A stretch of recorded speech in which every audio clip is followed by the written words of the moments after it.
19 नवंबर द्वितीय पारी में शाम को 5:30 बजे फर्स्ट ग्रेड इंग्लिश का पेपर संपन्न हुआ। संस्कृत एजुकेशन डिपार्टमेंट के द्वारा परीक्षा आयोजित करवाई गई। अभी हमें थोड़ी देरी से पेपर हासिल हुआ है और इसकी आंसर की हमने खैर आपके लिए तैयार कर ली है। आंसर की में कुछ बातें हैं जो थोड़ा सा मैं आपको पहले बता दूं। एक तो जैसा कि आरपीएससी की परंपरा रही है कि हर पेपर में कुछ न कुछ त्रुटि वो जरूर छोड़ती है सवालों की दृष्टि से। तो एक आध सवाल अब की बार भी उन्होंने अपनी परंपरा का निर्वहन करते हुए एक आध सवाल जो है त्रुटिपूर्ण उन्होंने रखा है, उसकी भी चर्चा हम वीडियो में करेंगे। और आप लोगों ने कितने क्वेश्चन जो हैं अटेम्प्ट किए हैं और कितने आपके आंसर सही आ रहे हैं आज की आंसर की के अकॉर्डिंग आप जरूर मैच करिएगा और हमें कमेंट बॉक्स में आकर के जरूर बताइएगा, ताकि हम आप लोगों को हमारे इस आगामी सर्वे में, जो कि हम कट ऑफ के लिए आयोजित करते हैं हर बार की तरह से, जिसमें थाउजेंड्स ऑफ स्टूडेंट्स शामिल होते हैं, तो उस सर्वे में हम आपको शामिल कर सकें। तो चलिए शुरू करते हैं। अभी इस आज के इस वीडियो लेक्चर में हम सिर्फ क्या ले रहे हैं, आंसर्स ले रहे हैं। ठीक है, डिटेल्ड जो एक्सप्लेनेशन है वो हम आपको कल प्रोवाइड करवाएंगे। ठीक है, उसमें एक एक क्वेश्चन की व्याख्या जो है उसको शामिल किया जाएगा और यहाँ पर सिर्फ हम क्या बता रहे हैं, आपको आंसर्स बता रहे हैं, क्योंकि एग्जाम देने के बाद में स्टूडेंट्स को सिर्फ आंसर जानने की ही जल्दी रहती है। तो चलिए शुरू करते हैं। पहला सवाल है, I am afraid that if I asked him again ही, फिर रिक्त स्थान दिया है, रिफ्यूज। इसमें देखिए कि पूछा क्या, अनसर्टेनिटी एंड पॉसिबिलिटी। तो उसके लिए आपका सही जवाब है वो है माइट। ऑप्शन 1 आपका सही जवाब इसमें है। ऑप्शन 1 ये आपका सही जवाब है। अब तुरंत से सवाल नंबर 2 पे आ जाइए। सवाल 2 क्या कहता है?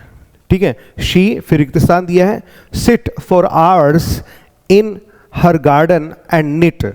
पास्ट हैबिट के लिए यूज हुआ है, तो पास्ट हैबिट के लिए यूज टू आता है और यूज टू नहीं हो तो वुड आता है। तो इस दृष्टि से सही जवाब आपका विकल्प 2 है। आगे बढ़ते हैं क्वेश्चन नंबर 3 पे। Fill in the blank with the correct modal. Modal पूछा है, तो I manage to find the street, मैंने गली ढूंढने की कोशिश करी, बट, लेकिन। ठीक है, अब चूंकि यहां पास्ट टेंस दे रखा है तो इधर भी आपके पास्ट टेंस ही आएगा।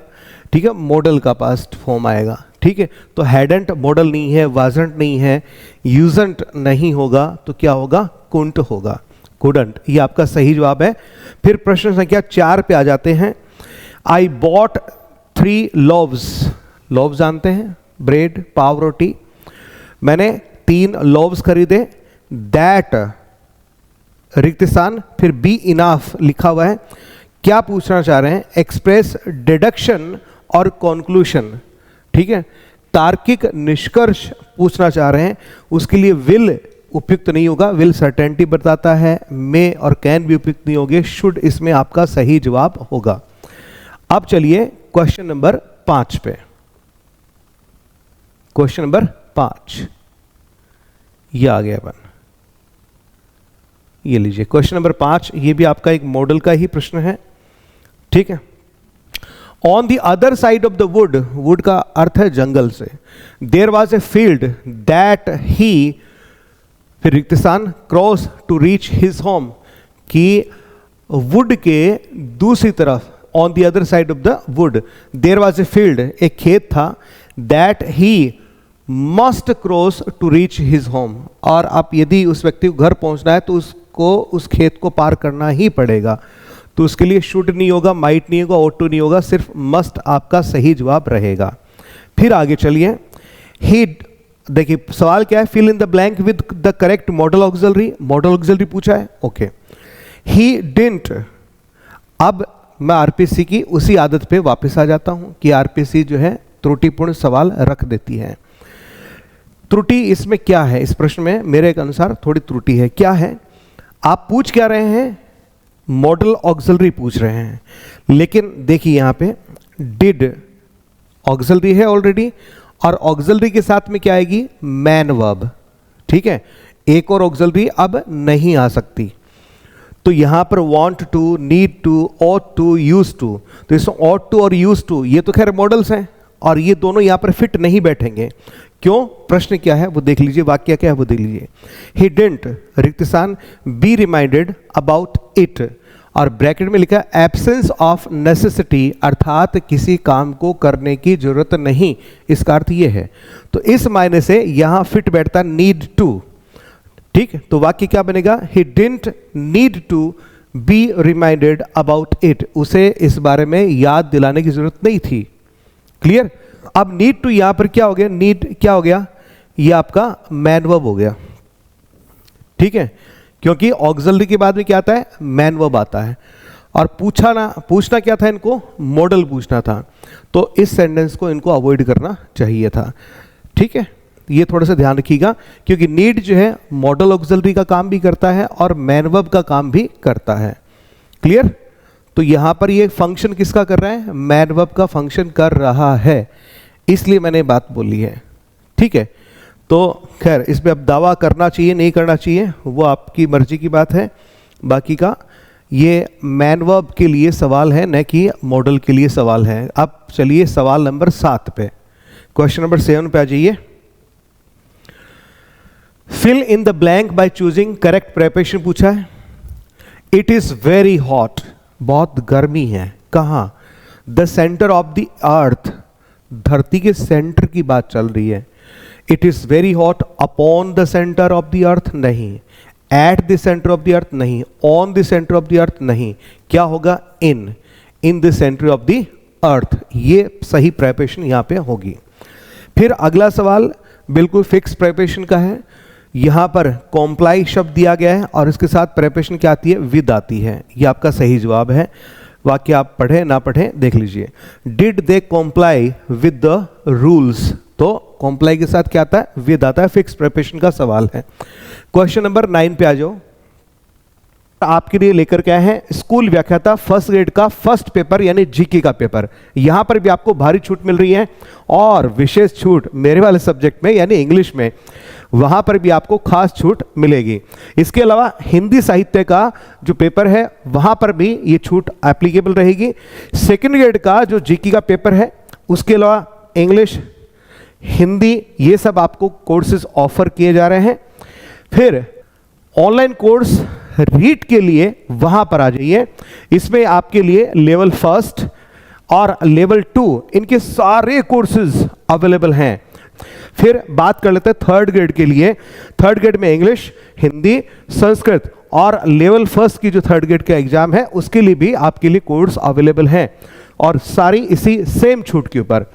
फिर विशेष हम आपके लिए लेकर के आए हैं रीट 2025। जी हां, नवीन जो सिलेबस है उसके अकॉर्डिंग प्रिंटेड बुक और पीडीएफ आपके लिए अवेलेबल है शिक्षण विधियों के। फिर यहीं पर इन शिक्षण विधियों के साथ में जल्द ही इंग्लिश की शिक्षण विधियां भी जुड़ने वाली हैं। अब आपको करना क्या है? आपको करना है स्काई एजुकेयर ऐप को डाउनलोड। क्वेश्चन नंबर 9 देखो, प्रेपरेशन के बाद में हमेशा क्या आती है? आईएनजी फॉर्म आती है यदि वर्ब का रूप हो तो बिसाइड्स एडवाइजिंग हर, बिसाइड्स का मतलब होता है के अलावा, के अतिरिक्त, तो उसको सलाह देने के अतिरिक्त या सलाह देने के अलावा ही ऑल्सो हेल्प्ड हर, उसने उसकी मदद भी करी। सही विकल्प है ऑप्शन ए। ठीक है, बिसाइड का मतलब पास में होता है, ऑफ और सिंस भी यहां पर एप्लीकेबल नहीं है। सही जवाब आपका ऑप्शन नंबर 1 है। अब चलिए क्वेश्चन नंबर 10 की तरफ बढ़ लेते हैं। क्वेश्चन नंबर 10 में क्या पूछा गया है वो देखिएगा जरा। Question number 10, he was happy to be, preparation पूछिए। ही वॉज हैप्पी, वो खुश था, टू बी होकर के, उपस्थित होकर के, कहाँ? All his university friends again, अपने सारे यूनिवर्सिटी के दोस्तों के बीच में फिर से अपने आप को पाकर के वो बड़ा खुश था। अब इसके लिए बिटवीन तो कभी नहीं हो सकता। बिसाइड्स का मतलब अभी मैंने बताया था आपको, वो भी नहीं हो सकता। ऑन टू भी नहीं होगा। तो सबसे बेस्ट जो अवेलेबल है वो क्या है? अमंग, ये आपका सही जवाब होगा। फिर 11 नंबर पे आ जाइए। प्रेपरेशन का सवाल है। अब यार काफ़ी प्रेपरेशन के सवाल पूछे, कुछ अच्छे सवाल भी इसमें आए हैं।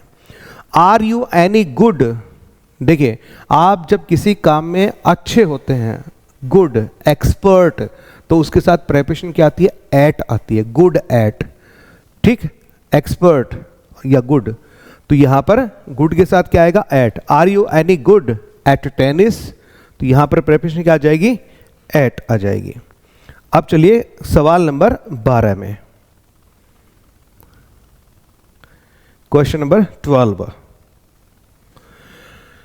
वी सॉ, फिर से प्रेपोजिशन का सवाल है, we saw an unknown object, हमने एक अज्ञात चीज देखी, होवर, जो मंडरा रही थी, किसी चीज के ऊपर मंडराना, उसके लिए प्रेपोजिशन आती है ओवर, ठीक है, तो hover over us before it disappeared into the clouds, अर्थात हमने क्या देखा, हमारे कोई अज्ञात चीज थी, वो हमारे सर के ऊपर मंडरा रही थी, फिर वो बादलों में क्या होगी, गायब हो गई। तो होवर एट नहीं होगा, होवर इनटू नहीं होगा, होवर बाई नहीं होगा, होवर के साथ ओवर आएगा। क्लियर। फिर 13 नंबर में आ जाओ, सवाल क्या है, फिर से फ्रेजल वर्ब का है, प्रेपोजिशन का नहीं है अब की बार। You will have to work very hard today, आज तुम्हें बहुत मेहनत करनी पड़ेगी। टू, क्या करने के लिए, रिक्त स्थान, the time you wasted yesterday, अर्थात वो वक्त जो कल तुमने वेस्ट कर दिया था, खराब कर दिया था, उसकी पूर्ति करने के लिए, क्षतिपूर्ति करने के लिए, उसको कंपनसेट करने के लिए तुम्हें आज ज़्यादा मेहनत करनी पड़ेगी। तो इस अर्थ में ये बैठता आपका fit, makeup for, makeup for, makeup का मतलब क्या होता है, क्षतिपूर्ति करना, फॉर किसी काम के लिए, तो काम क्या है कि तुमने कल टाइम वेस्ट किया था, इस हेतु, इसके लिए, तो मेक अप फॉर यहां पर सही जवाब होगा। अब अगला प्रश्न, क्वेश्चन नंबर 14, क्वेश्चन नंबर 14 ये लीजिए,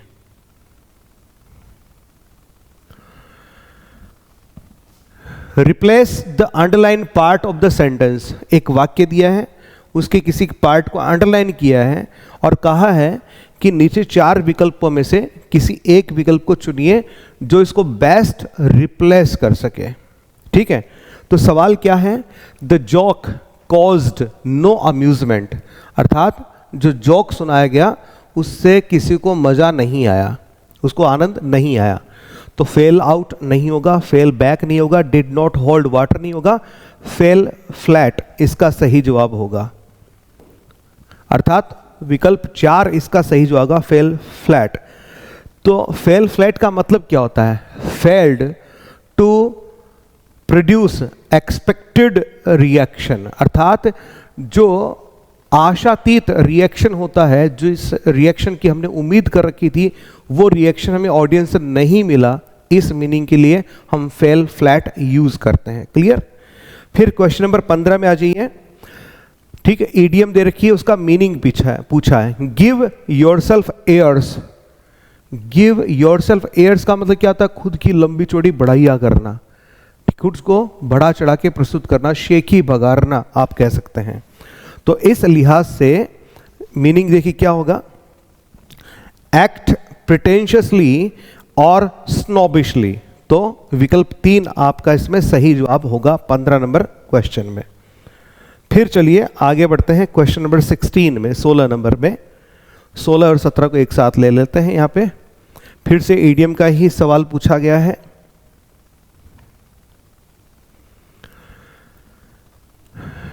ए गोल्डन काफ, इसका मतलब पूछा है, तो इसका मतलब होता है an unworthy object of worship, अर्थात कोई लायक नहीं है और फिर भी आप क्या करते हैं, उसकी वर्शिप करते हैं, उसकी बड़ाइयाँ करते हैं, पूजा करते हैं, जो उस लायक नहीं है, तो इसको अ गोल्डन काफ अपन बोलते हैं। फिर choose the correct meaning, phrasal of दे रखी है, गेट अराउंड दे रखा है, न कि गेट राउंड, गेट अराउंड और राउंड में अंतर है। गेट अराउंड का यहां जो मतलब निकलेगा वो है एस्केप। ठीक है, क्या मतलब निकलता है, एस्केप। इनफॉर्मल एक्सप्रेशन में इसका मतलब क्या होता है, टू अवॉइड समथिंग और टू एस्केप अ सिचुएशन, किसी अनप्लीजेंट सिचुएशन से बच करके निकलना, टू अवॉइड। ठीक है, एन अनप्लीजेंट सिचुएशन और टू एस्केप अ सिचुएशन, ये इसका मतलब निकलता है। तो 17 में ऑप्शन 3 आपका सही जवाब यहां पर होगा। फिर चलिए क्वेश्चन नंबर 18, 19, 20, 18 से 21, 18, 19, 20, 21 4 सवाल हैं आपके इस पैराग्राफ से रिलेटेड हैं। ठीक है, पहला सवाल क्या है देखिएगा।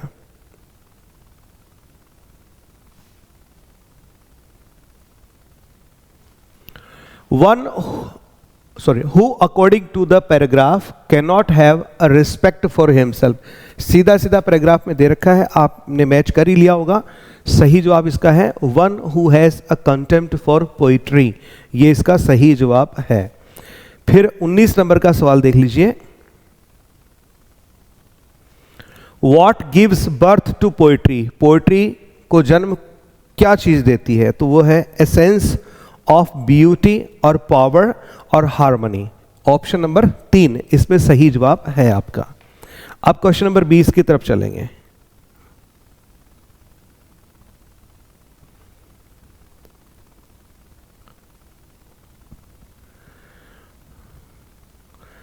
बीस में सवाल पूछा है सिनोनिम का।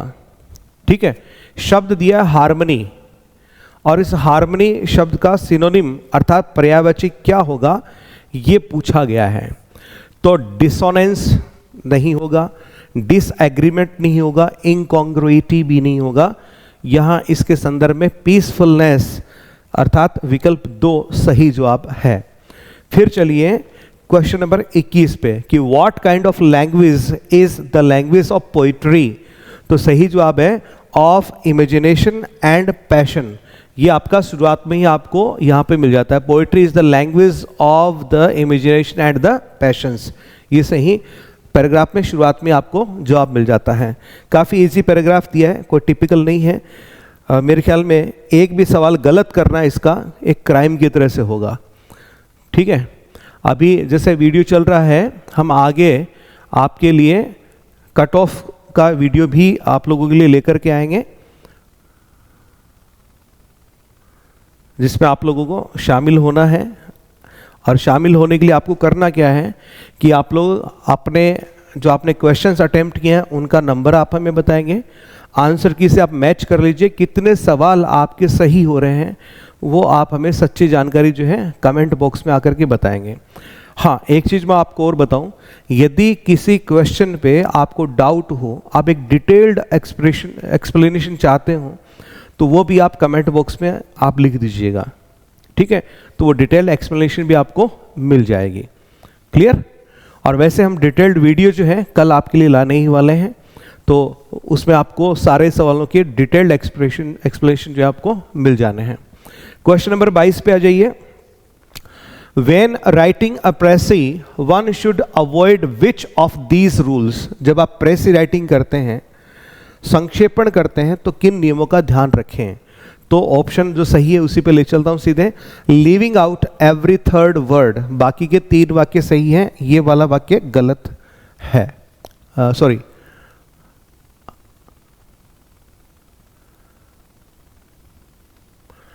Use one word for many by substitution. एक बार फिर से देखते हैं सवाल, थोड़ा सा क्या रह गया इसमें।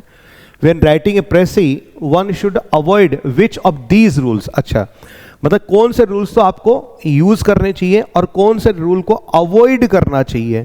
तो use one word for many by substitution, बहुत सारे शब्द दे रखे हैं, उनके लिए एक शब्द इस्तेमाल करें तो संक्षेपण हो गया, सही चीज है, ये करना चाहिए, यूज करना चाहिए। Use shorter clause structures by ellipsis, ellipsis का अर्थ होता है विलोपन।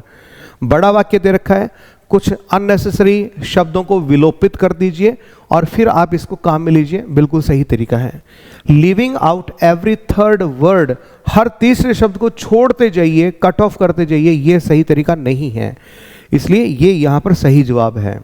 डिलीटिंग एग्जाम्पल्स एंड रिपीटेशंस, चीज़ें जो गैर जरूरी तरीके से रिपीट हो रही है बार बार और किसी चीज को प्रूव करने के लिए एग्जाम्पल्स दिए जा रहे हैं, उनको हटा दिया जाना चाहिए, ये भी सही तरीका है। ठीक है, क्वेश्चन नंबर 23 पे आ जाइए, 23 पे।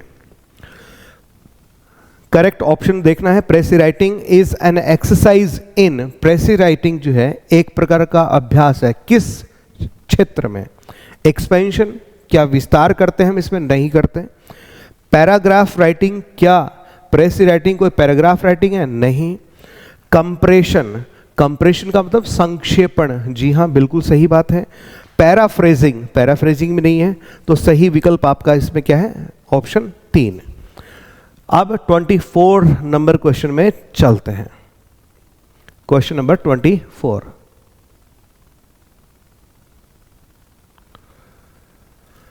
विच of the following is not a characteristic of प्रेसी writing? प्रेसी writing की निम्न में से कौन सी विशेषता नहीं है?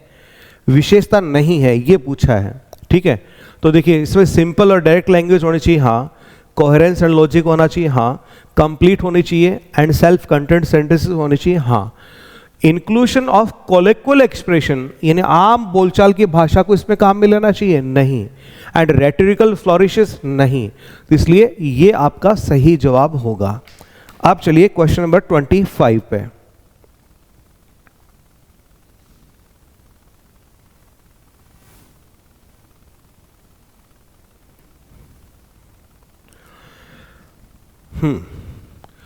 While choosing a title for your pressy, किसी प्रेसी के लिए जब आप टाइटल का चयन करें, the best way is to, तो सबसे बेस्ट तरीका क्या है? थिंक ऑफ सम वर्ड और phrase that will sum up briefly the main subject of the passage.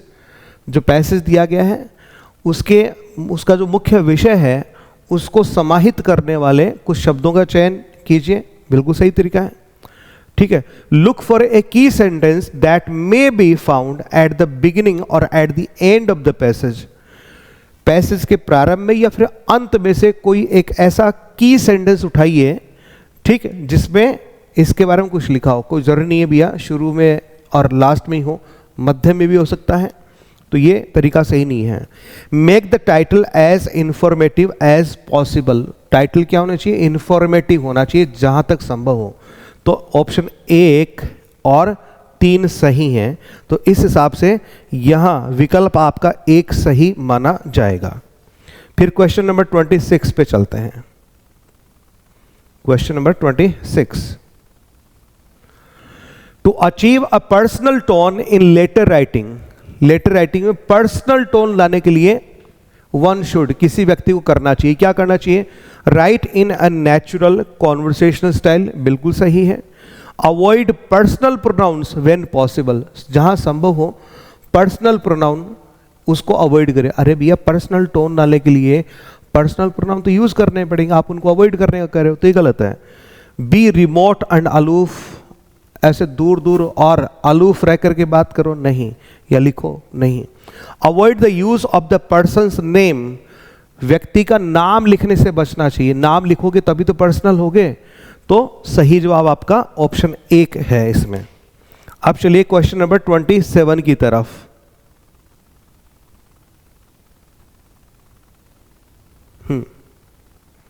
Question number 27, a good letter should not be, एक अच्छे पत्र में क्या नहीं होना चाहिए? क्लियरली रिटन होना चाहिए, हाँ होना चाहिए। ब्रीफली स्टेटेड होना चाहिए, बातें संक्षेप होनी चाहिए, हाँ होनी चाहिए। ग्लेयरिंगली ओपिनियनेटेड, ग्लेयरिंगली ओपिनियनेटेड नहीं, ये नहीं होना चाहिए। कोर्टियसली पोलाइट, विनम्र होना चाहिए, हाँ होना चाहिए। तो विकल्प 3 जो है वो आपके लिए सही उत्तर होगा। फिर अगला सवाल है 28 number, the most usual subscription used in the letter of application for post is. पूछा क्या है? The most usual subscription used in the letter of application for a post, किसी पद के लिए आपने आवेदन किया है, उस आवेदन में नीचे जो सब्सक्रिप्शन आप लिखते हो ना एप्लीकेशन में, देखो याद कीजिए योर्स ओबीडिएंटली वगैरह लिखते थे, तो वो है सब्सक्रिप्शन। तो वहाँ किसी पद के लिए आपने आवेदन किया किसी संस्था में, किसी पदाधिकारी को, तो उसके लिए सब्सक्रिप्शन में क्या यूज करेंगे निम्न में से? तो पहली बात तो पहला विकल्प योर्स, देखिए योर फिर अपोस्ट्रोफी एस लगा दिया, ये तो खुद अपने आप में ही गलत है, क्योंकि योर अपने आप पे पॉजिटिव केस है, और अपोस्ट्रोफी केस, अपोस्ट्रोफी जो होता है, अपोस्ट्रोफी एस जो होता है, वो खुद भी पॉजिटिव केस का ही निर्माण करता है। तो पॉजिटिव केस यानी योर, उसमें आपने एक और पॉजिटिव केस यानी अपोस्ट्रोफी एस लगा दिया तो गलत है, तो ये नहीं होगा, ये गलत है एक्सप्रेशन। और कहाँ गलत है? यहां गलत है। ठीक है, फिर देखो कितने विकल्प बच गए? 2, योर्स फेथफुली और योर्स अफेक्शनेटली। अब आप जिस व्यक्ति से पद की लालसा रखते हैं उसको आप आपका स्नेह में ही थोड़ी लिखेंगे, योर्स अफेक्शनेटली थोड़ी लिखेंगे, योर्स फेथफुली ज्यादा सटीक रहेगा। तो विकल्प 2 आपके लिए सही रहेगा। फिर क्वेश्चन नंबर 29 में चलते हैं।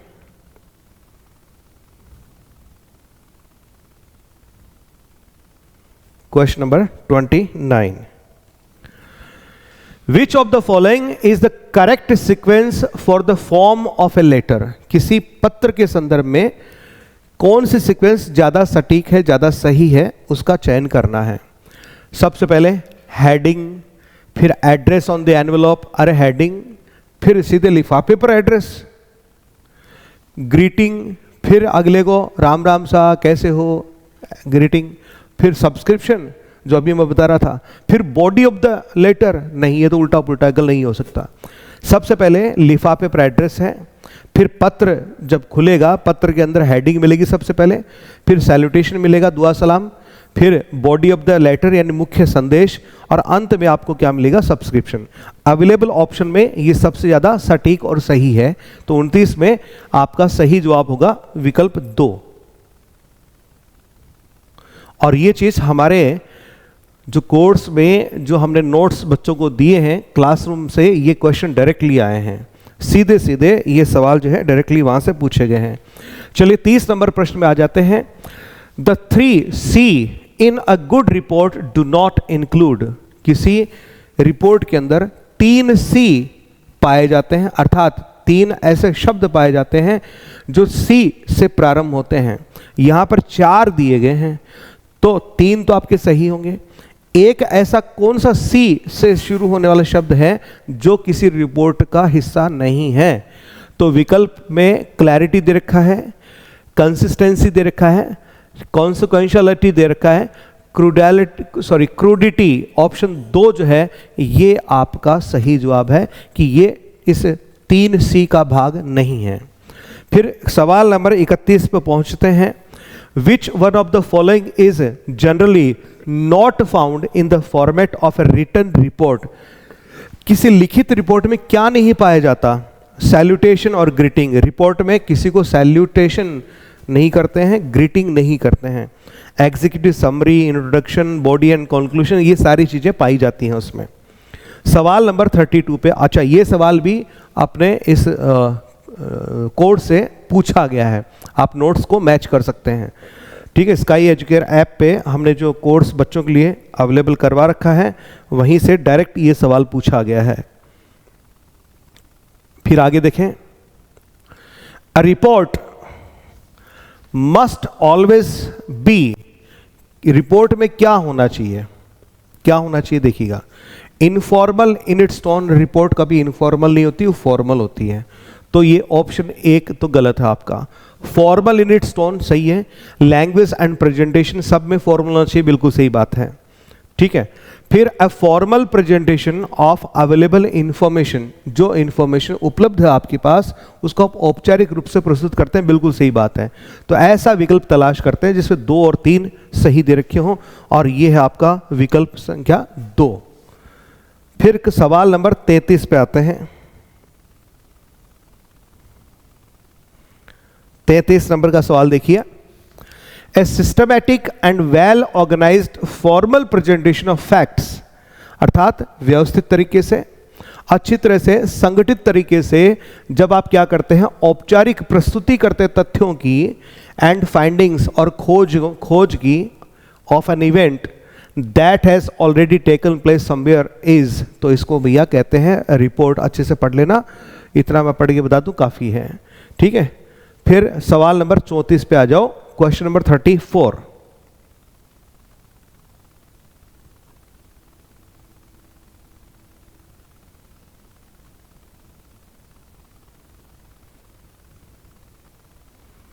अब लिटरेचर के आपके सवाल शुरू हो चुके हैं। Who best bear his mild yoke, they serve him best। ये पंक्ति दी गई है ऑन हिज ब्लाइंडनेस से, कीट्स की है। यहां पर योक जो शब्द है उसका मीनिंग पूछा गया है। योक शब्द का क्या पूछा है? मीनिंग पूछा है। तो योक वैसे क्या होता है? जो बैल होते हैं ना, बैलगाड़ी, तो बैल के कंधे पे बैलगाड़ी का जो हिस्सा रखा जाता है दैट इज योक शाब्दिक अर्थों में। अब मनुष्य पर क्या रखा जाता है? जिम्मेदारियों का बोझ है। ठीक है, तो यहां जो सर्वाधिक उपयुक्त जो आंसर निकलता है वो है ए हार्नेस और रिस्पॉन्सिबिलिटी। ये यहां पर सबसे उपयुक्त आंसर रहेगा। यहां पे क्वेश्चन नंबर 35 पे आ जाओ। 35 में क्या पूछा है कि ऑन हिज ब्लाइंडनेस में Milton reflects a complex mix of emotions. Milton ने क्या किया है? कॉम्प्लेक्स मिक्स ऑफ इमोशंस किया है, अर्थात 2-3 भावनाओं को आपसे मिक्स किया है। वो भावनाएं क्या है? Hope to frustration to grief, grief to frustration and resilience. पहले उम्मीद जगाता है, होप टू फ्रस्ट्रेशन जाता है, फिर टू ग्रीफ दुख मनाता है, फिर ग्रीफ टू फ्रस्ट्रेशन आता है, टू रेसिलियंस आता है। Hopelessness to hope to hopelessness नहीं। बिलीफ इन गॉड, क्या पोएम में प्रारंभ में बिलीफ इन गॉड करता है? Questioning God to doubting God नहीं। तो जो सर्वाधिक उपयुक्त जो आपका आंसर रहेगा वो क्या रहने वाला है? वो है ऑप्शन नंबर 2, ग्रीफ। पहले दुख मनाता है, टू फ्रस्ट्रेशन, फिर फ्रस्ट्रेट हो जाता है कि मुझे अंधा क्यों कर दिया, मैं टैलेंट दिखाना चाहता था, पोएट्री लिखना चाहता था। फिर सहनशीलता की बातें करने लग जाता लास्ट में कि ठीक है भगवान ने ये जो अंधा कर दिया उसकी मर्जी, सहन कर लूंगा मैं तो चुपचाप, ये वाली बात जो है कहता है। तो ये बेस्ट एक्सप्लेनेशन होगी इसकी। फिर क्वेश्चन नंबर 36 पे आ जाते हैं। Question number 36। John Donne enlists several impossibilities in the first stanza of the poem Go and Catch a Falling Star। Go and Catch a Falling Star का जो पहला स्टेंजा है उसमें कई तरह की संभावनाएं, पॉसिबिलिटीज की बात करता है। निम्न में से किसकी बात वो फर्स्ट स्टेंजा में नहीं करता? तो ये है pilgrimage of 10,000 days and nights. ये शुरुआत में बात नहीं करता, आगे चल के करता है। फिर क्वेश्चन नंबर 37 पे चलो।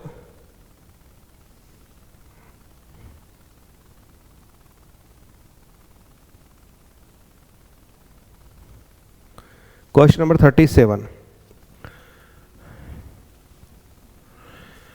Which one is wrong assessment of the given poems. अच्छा सवाल दिया है, जो पोएम्स हैं आपको कितना डिटेल में पढ़ना चाहिए, लिटरेचर की इंपॉर्टेंस क्या है, ये सही मायने में इसको दिखाता है ये सवाल। कैसे? जरा देख लीजिए।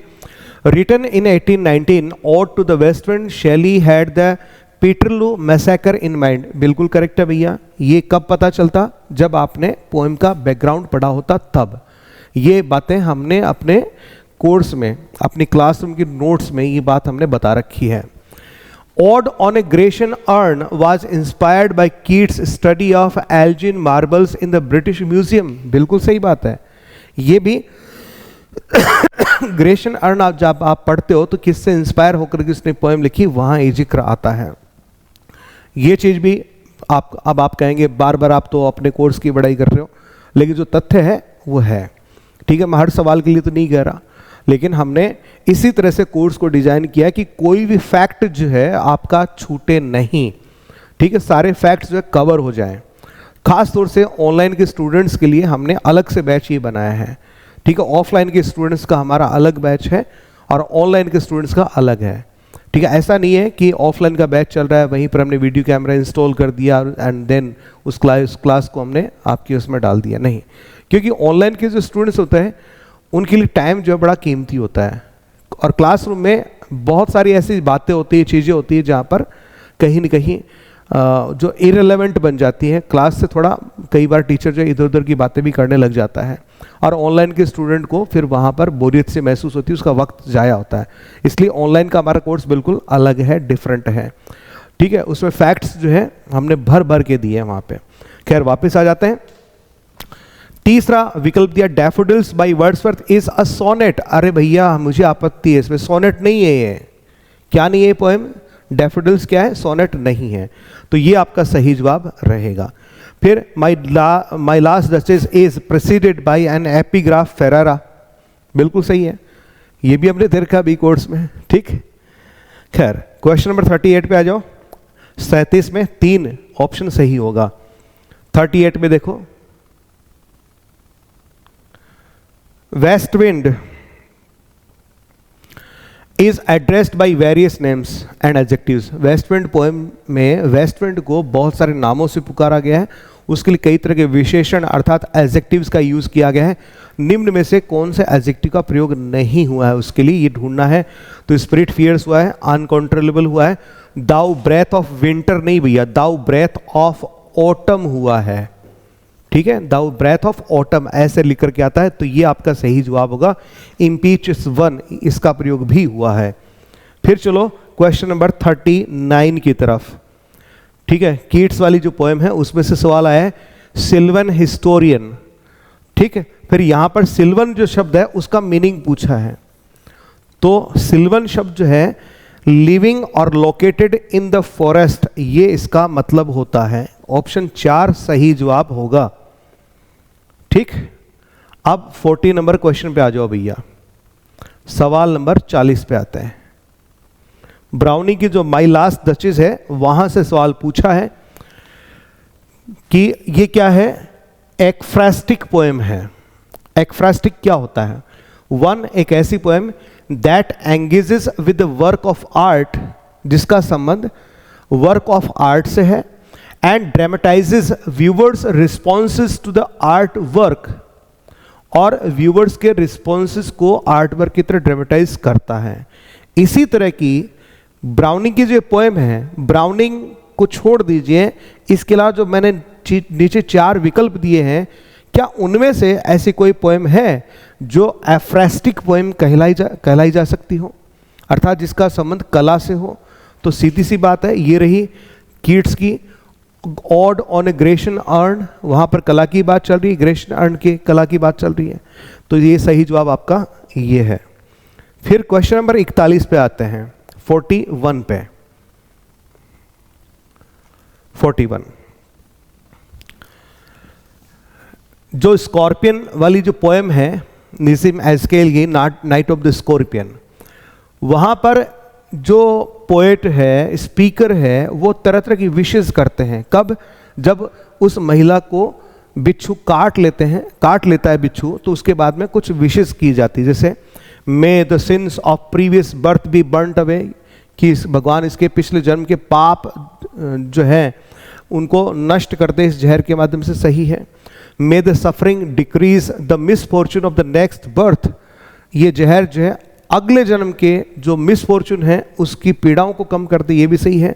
मे the poison purify the flesh of desire, इस महिला की जो बॉडी है, इसकी आत्मा है, उसको शुद्ध कर दे जहर, ये भी सही है। लेकिन may the suffering spare the sum of her good deeds, ये गलत है।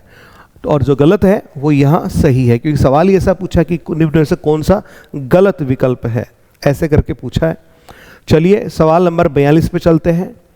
देयर वर ग्रीन, ये कमला दास की डांस ऑफ यूनक से पूछा गया है।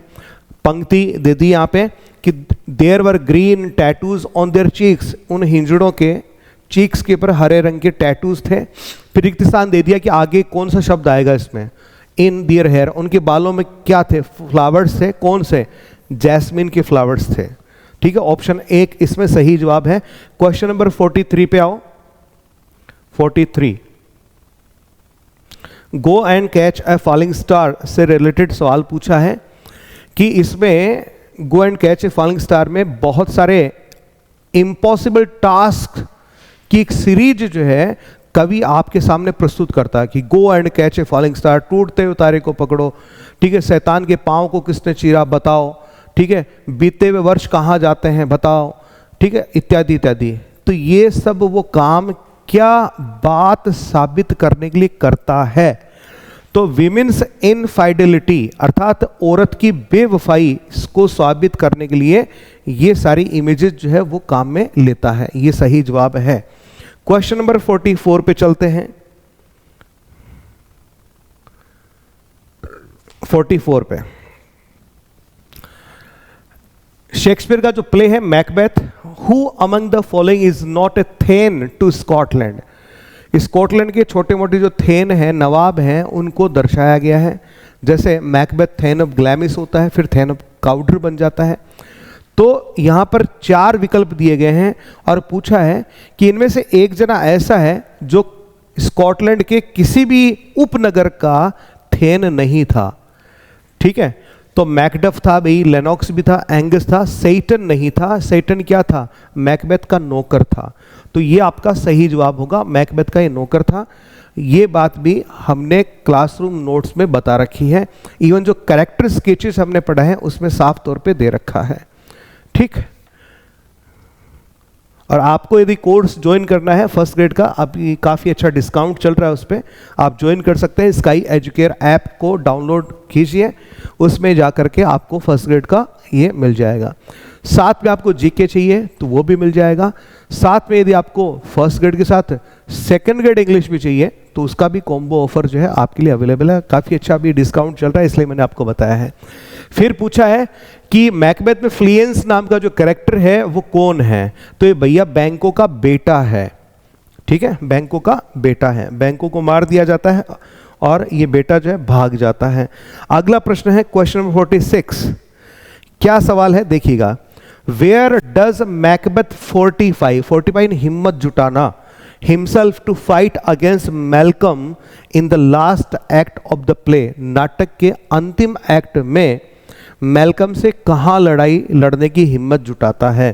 तो डनसिनेन का जो किला है वहां पर लड़ाई लड़ने की हिम्मत जुटाता है। कौन? मैकबेथ। किसके साथ? मैल्कम के साथ। सवाल नंबर 47 पर पहुंच गए हैं। 47 का सवाल देखिएगा क्या है। क्वेश्चन नंबर 47 फिर से मैकबेथ से ही सवाल पूछा है।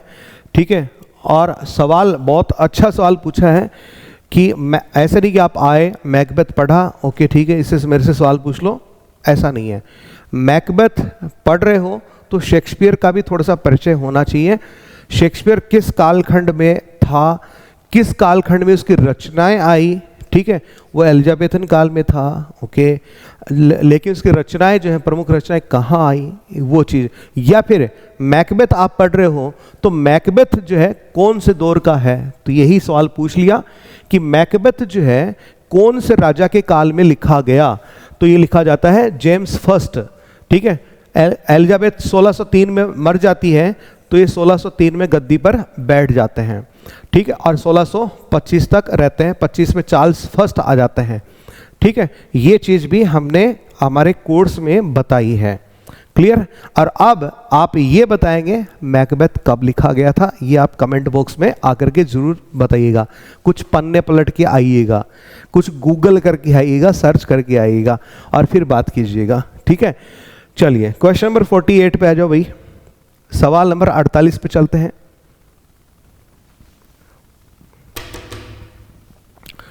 इन the famous interlude in Macbeth act 2 scene 3, act 2 का जो सीन 3 है उसमें एक प्रसिद्ध इंटरल्यूड है, और वो इंटरल्यूड क्या है? द पोर्टर सीन है। Who is admitted to castle of Inverness, और वो कहाँ जोड़ा गया है? कैसल ऑफ इनवर्नेस में इसको जोड़ा गया है। वाई इज या आर या ही और दे देयर, इसको क्यों रखा गया है, इस सीन को क्यों रखा गया है? ठीक है, क्वेश्चन नंबर 48 है। Macduff and Lennox they have come to wake Duncan, ये है वो इंटरल्यूड, ये वाला है। ठीक है, बाकी के इंटरल्यूड नहीं है यहां पे। ठीक है, फिर क्वेश्चन नंबर 49 पे चलते हैं। गुड, वेरी गुड, अच्छा सवाल पूछा है। जिससे डीप स्टडी किया है उसके लिए अच्छा है। मैच करना है। ठीक है, ओलिवर की शादी किससे होती है? शेलिया से। ऑरलैंडो की रोजलैंड से होती है।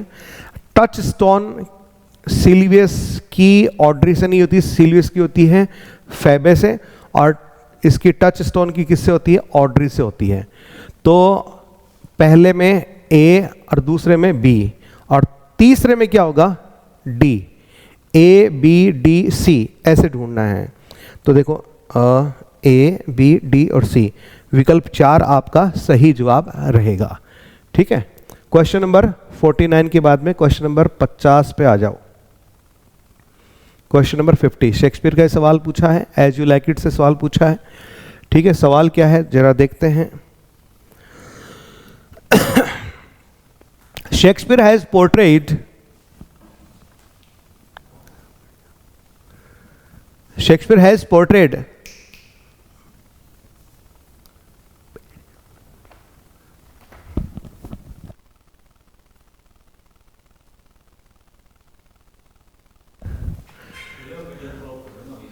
Shakespeare has portrayed some of his characters as the genuine pieces of rusticity in the play. Shakespeare ने क्या किया, अपने नाटक में कुछ ग्रामीण पृष्ठभूमि के पात्र जो हैं उनका चयन किया है जो विशुद्ध ग्रामीण पृष्ठभूमि को दर्शाते हैं। निम्न में से कौन सा कैरेक्टर उस ग्रामीण पृष्ठभूमि से नहीं है? तो ऑड्री बिल्कुल ग्रामीण महिला है, तो है ना, ग्रामीण महिला है। फिर टचस्टोन, विलियम और कॉरिन। विलियम ये प्रेम जताता है ना, इससे करेक्टर याद आ गया, जिसको ये टचस्टोन फिर भगा देता है। कॉरिन जो रोजलिंड और सीलिया की मदद करता है आते ही, जब भी जंगल में आती है। ठीक है, तो ये टचस्टोन जो है ये आता है दरबार से, रोजलिंड और सीलिया के साथ में आया है। ये रस्टिक कैरेक्टर नहीं है, ये दरबार से आया, कोर्ट से आया है। ठीक है, कहां से किसके साथ आया है? सीलिया और रोजलिंड के साथ में आया है। तो सही जवाब आपके लिए ये वाला रहेगा। क्लियर? नमस्कार साथियों, स्वागत आप सभी का। एज यू लाइक इट से सवाल पूछा है। कथन दिया गया, ओ गुड ओल्ड मैन। अरे ओल्ड मैन से समझ जाते यार। ठीक है, एडम बूढ़ा नौकर है, ओल्ड मैन। ठीक है, ओलिवर इससे बात कर रहा है, ओलिवर ने ये कथन कहा है, ओलिवर टू एडम। ऑप्शन 2 सही जवाब है। चलिए, इस वीडियो में थोड़ा सा अपन जल्दी लेंगे, डिटेल्ड एक्सप्रेशन जो है आपको बाद में अगले वीडियो मिल जाएगा। ठीक है, फिर जैक्स डी बॉयज कौन है भाई? सीधी सी बात है, बहुत सरल सा सवाल है। ये रोलैंड डी बॉयज का मझला बेटा है, ओलिवर और ऑरलैंडो का मझला भाई है। ठीक है, 52 में 2। फिर 53 नंबर सवाल पे चलो जी, 53 पे चलो। 53 ये आ गया। यहाँ पर एक पंक्ति दी गई है, क्या दिया गया है? हाँ, एज यू लाइक इट में फेबे की एक टिप्पणी है, who ever loved that loved not first at first sight harks back to. सही जवाब है मार्लोस हीरो एंड लिएंडर। ठीक है, फिर बेकन से सवाल आया है 54 में, किताबों के बारे में उसका कथन है, some books are to be tasted, others to be swallowed and some few to be chewed and digested. इसमें to be chewed and digested का मतलब क्या है? विकल्प 4 सही जवाब है, to be read with attention and diligence.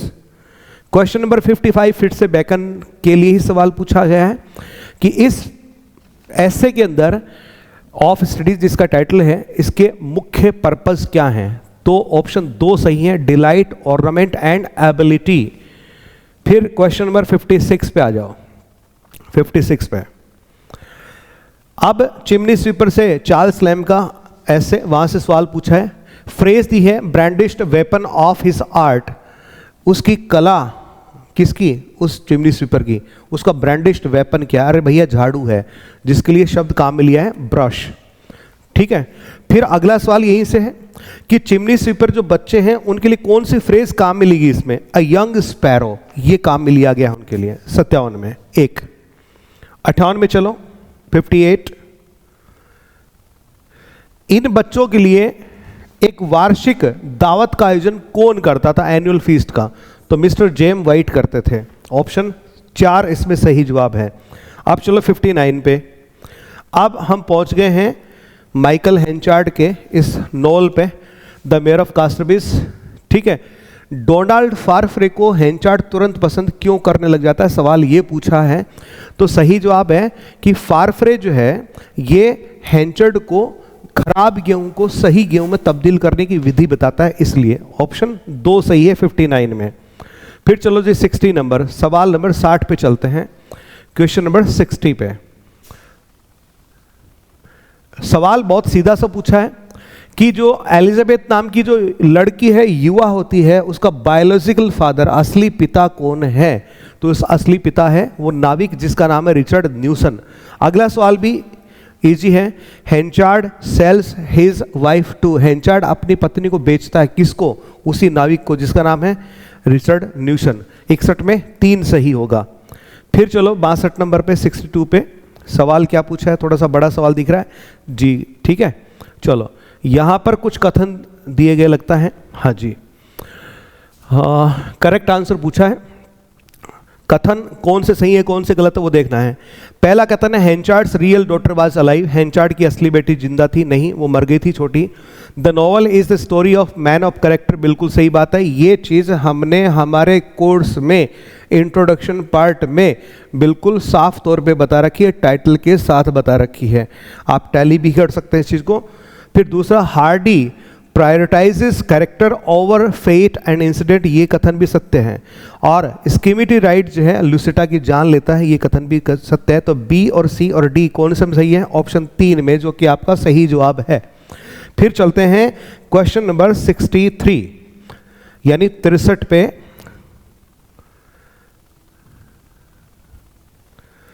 हेंचार्ड अपनी पत्नी को बेच देता है, ये रहस्योद्घाटन भरी अदालत में कौन करता है? वही फर्मिटी वुमन जो शराब बेची थी हेंचार्ड को। फिर वेंडर ऑफ स्वीट से सवाल है, conquer taste and you will have conquered the self, मतलब क्या है इसका? इसका मतलब है रेस्ट्रेंट एंड बैलेंस, ये इसका सही जवाब है, यानी ऑप्शन 3 64 में सही जवाब होगा। 65 में चलो, 65 में चलो, सवाल क्या पूछ रहे हैं वो देखो। सवाल ये रहा, जगन जो है अमृत और संजीवनी किसे कहता है? तो मार्गोसा अर्थात नीम को कह करके पुकारता है ये, ठीक है। ये भी हमने जो कोर्स डिजाइन किया है उसके जो MCQs है वहां पर भी है, और तथ्य में तो कह रहे होना ही है ना है, ठीक।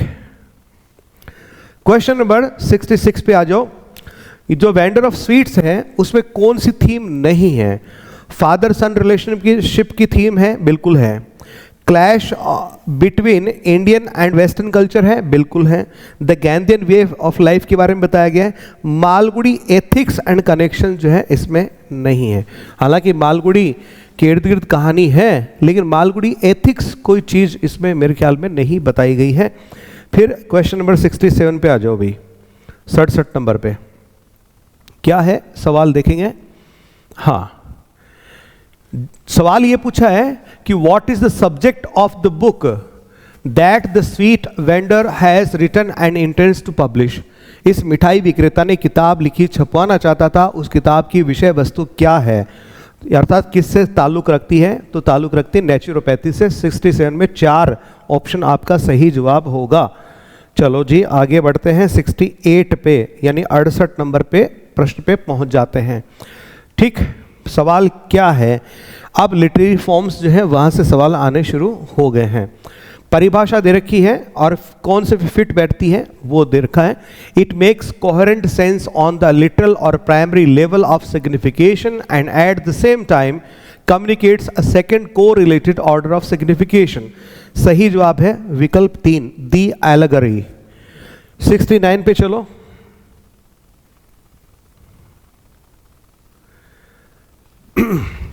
गॉथिक नॉवेल का उदाहरण पूछा है, ठीक। हमने जो लिटरेरी फॉर्म्स बताया है उसमें बिल्कुल ये एग्जाम्पल साफ तौर पे स्पष्ट रूप से हमने वहाँ पे मेंशन कर रखा है।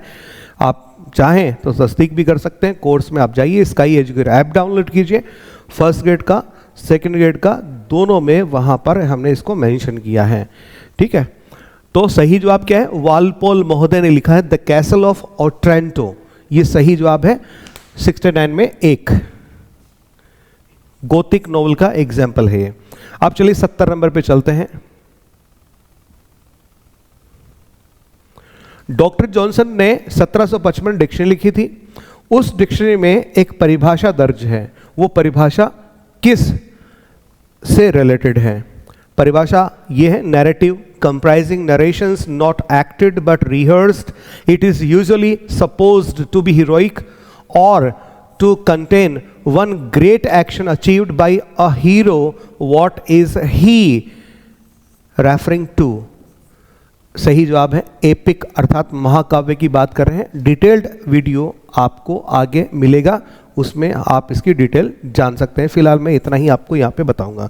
Question number 71, 71, Petrarchan sonnet. Petrarch sonnets were first imitated in England in form and primary subject matter. Petrarch sonnet पहली दफा इंग्लैंड में कॉपी किए गए, इमिटेट किए गए, उनकी फॉर्म कॉपी करेगी, उनका सब्जेक्ट, प्राइमरी सब्जेक्ट क्या होता है, विषय वस्तु लव होती है, उसको कॉपी किया किसने किया? सर थॉमस वॉट ने किया था। 71 में 3 होगा, 72 पे आ जाओ चुपचाप। चलो जी 72 पे फिर से परिभाषा दे रखी है और फिर लिटरेरी फॉर्म को आपको आइडेंटिफाई करना है कि it arises out of folk literature, कि जिस लिटरेरी फॉर्म की बात हो रही है वो फोक लिटरेचर से उठता है एंड ट्रांसमिटेड ओरली, और अगली पीढ़ी को ट्रांसमिटेड होता है ओरली, मौखिक तौर पे। सही जवाब है ऑप्शन 3 बैलड। चलो क्वेश्चन नंबर 74 पे पहुंचेंगे। 74 ये रहा आपके सामने। क्वेश्चन नंबर 74, ठीक है, ऑड से संबंधित सवाल पूछा है। The Pindaric ode is also known as the irregular ode, सही बात है। Horatian odes are shorter than Pindaric ode, गलत बात है। The Cowleyan ode is also called the regular ode, बिल्कुल सही बात है। Pindaric ode was introduced into England by Ben Jonson, गलत बात है। ए और सी सही जवाब है और इस लिहाज से आपका विकल्प 3 सही उत्तर होगा। ठीक, क्वेश्चन नंबर 75 पे आ चुके हैं। ओ हैवी लाइटनेस कथन दिया गया है। देखो हैवी यानी भारी, लाइटनेस यानी हल्का, दोनों विपरीत अर्थ प्रस्तुत करने वाले शब्द हैं। यहाँ पर सीरियस और वैनिटी भी यही काम कर रहे हैं, और यहाँ पर मिसशेप एंड कैओस और वेल बीइंग, ठीक है, वेल सीमिंग फॉर्म्स। तो जब दो विपरीतार्थक शब्दों को इर्द गिर्द बैठाया जाता है तो ऑक्सीमोरोन का एग्जाम्पल होता है। 75 में 3 उत्तर सही होगा। समझने वालों को बात समझ में आ गई है। आप चलिए क्वेश्चन नंबर 76 पे। यहां पर एक टर्म दिया गया है 10 हैंड्स, 10 हाथ। अरे 10 हाथ का मतलब क्या हुआ? 10 हाथ का मतलब 5 लोग, ठीक है। तो हाथ रिप्रेजेंट कर रहा है किसको? हाथ क्या? Part of the body, represent कर रहा है फुल बॉडी को। तब जब पार्ट बॉडी को या फिर बॉडी पार्ट को रिप्रेजेंट करें तो एग्जाम्पल होता है सिनेक्डकी। हमारे कोर्स में फर्स्ट ग्रेड में, सेकंड ग्रेड में हमने वहां पर साफ तौर पे इसके एग्जाम्पल दे रखे। हिंदी में भी मैंने एग्जाम्पल बताया था, 2 आंखें 12 हाथ, गुरुदत्त की फिल्म का नाम है, देखी हो तो एंजॉय कीजिएगा। चलिए सही जवाब सिनेक्डकी, ठीक है। 76 में ऑप्शन 3 सही जवाब है। फिर चलिए मॉर्न ऑफ डव्स, डव्स का साउंड क्या? मॉर्निंग, ठीक है। फिर मर्मरिंग ऑफ इन्यूमरेबल बीज, मर्मरिंग साउंड बीज का जब साउंड सजेस्ट करता है मीनिंग को, इटसेल्फ खुद ही मीनिंग को करता है सजेस्ट, तो एग्जाम्पल होता है ओनोमेटोपोइया का। तो 77 में सही जवाब है 1। आप चलेंगे क्वेश्चन नंबर 78 की तरफ, 78 की तरफ। कथन दिया गया है, मैकबेथ से लिया है। लेडी मैकबेथ का कथन है all the perfumes of Arabia will not Sutton this little hand. कथन किसका है, किसने कहा है, ये नहीं पूछा है, ठीक है। यहां पर लिटरेरी फॉर्म्स के तौर पे पूछ लिया है। सही जवाब है हाइपरबली, अतिशयोक्ति का अलंकार का प्रयोग किया गया है। फिर 79 में देखो, विच of the following literary composition is based on cosmic irony. Cosmic irony का प्रयोग किसमें हुआ है? 79 में पूछा गया है, ठीक है। तो कॉस्मिक आयरनी के लिए अपन कहेंगे फिलहाल रेप ऑफ द लॉक, क्योंकि इसमें 4 तरह की परियों का इसमें जिक्र किया है सुपरनेचुरल एलिमेंट के तौर पे। फिर सवाल नंबर 80 की तरफ बढ़ेंगे, 80 की तरफ। ये रहा सवाल number 80, the one red leaf, ये वाला सवाल है क्वेश्चन नंबर 80, ठीक। दैट डांसेस, रेड लीफ की बात कर रहा है, लाल पत्ती। दैट डांसेस, अरे यार पत्ती कब डांस करने लगी? तो इस लिहाज से तो ये किसका एग्जाम्पल दिख रहा है? पर्सोनिफिकेशन का। ठीक, फिर 81 नंबर में चलो, 81 में, ए वेव ऑफ एंथुसियाज्म और ए स्टॉर्म ऑफ अब्यूज मेटाफर।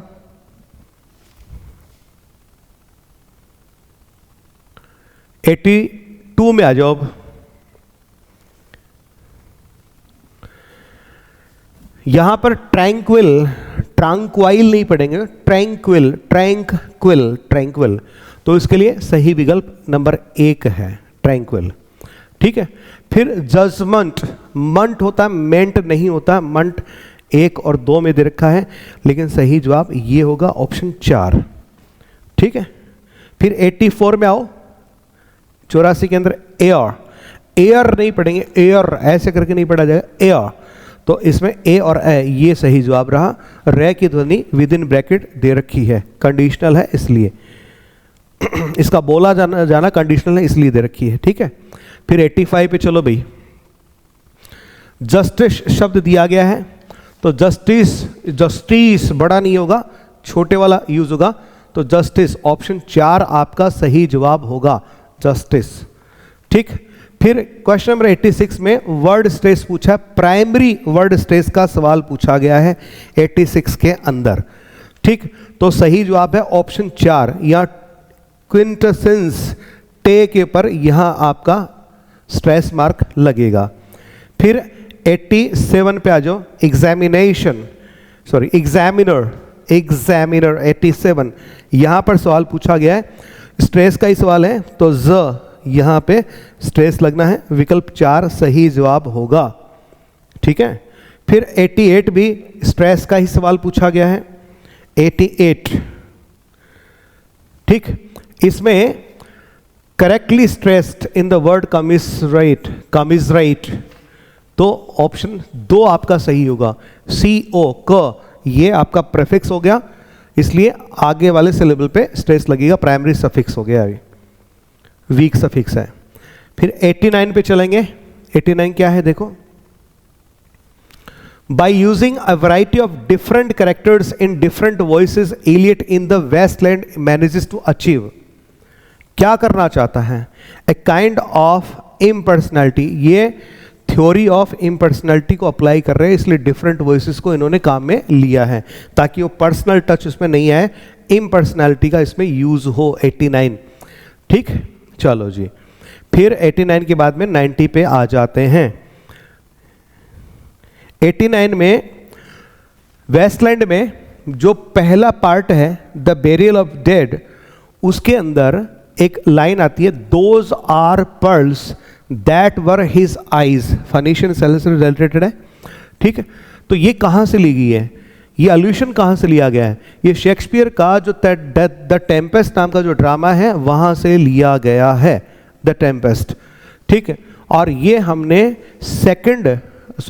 ये हमने T.S. इलियट की जो द वेस्टलैंड पढ़ाई है उसमें इसका जिक्र अच्छे से कर रखा है, यहां तक कि ये जो पंक्तियां हैं उनसे रिलेटेड ये सारी बातें हमने बता रखी है, आगे पीछे की सारी लाइनें भी हमने वहां पे बता रखी है कि अकेली एक पंक्ति नहीं है।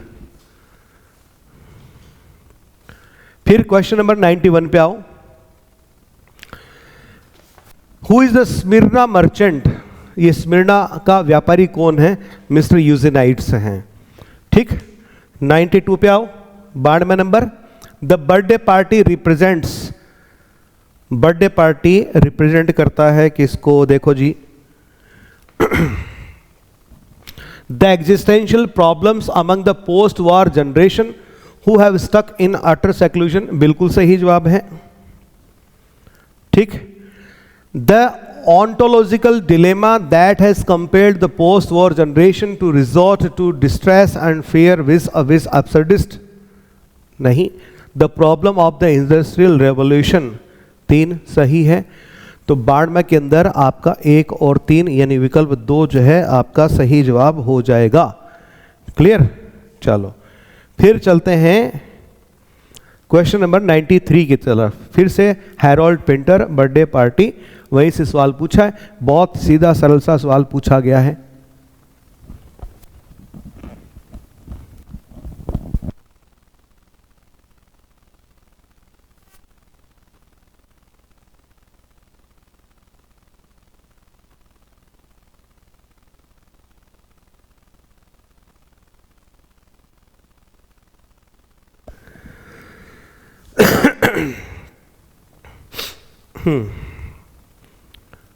93 नंबर का सवाल, बर्थडे पार्टी सही है।